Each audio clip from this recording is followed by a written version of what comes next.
So ayan, hello guys. Nandito tayo ngayon mangunguha ng ating mga patatas dito sa ating garden. Kasi nga, parang natutsa nga sila lahat.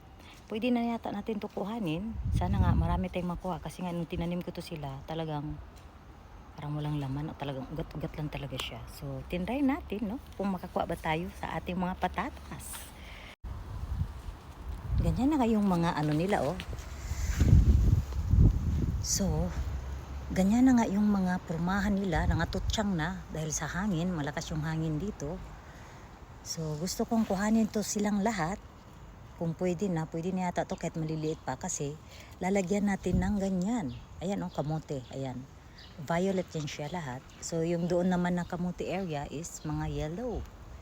So magtatanim tayo dito ng violet na kamote kasi hindi tayo makapagtanim dito ng violet na kamote kung hindi to tatanggalin tong mga patatas na to.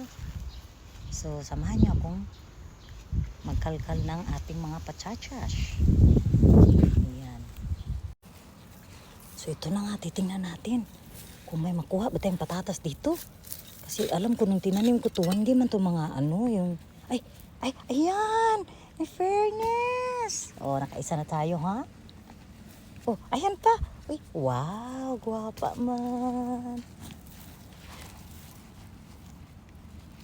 Bunutin nga natin to, be. Mayroon siyang maliliit. Ayan, mayroong mga maliliit, okay lang yan. Pwede natin yung isama sa ating mga lutsuin sa bahay. Ayan. Pasensya na kayo sa aking video ha, kasi wala siya masyadong laman. Kasi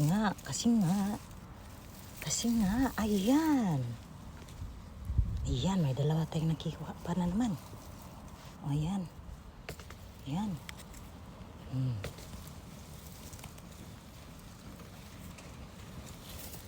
So, kailangan na natin ng scoop. Baka kasi madali, di ba? Ay, ang dami niya. Ayan. Oh, ay, in fairness. Ayan po, oh. Ay, in fairness man.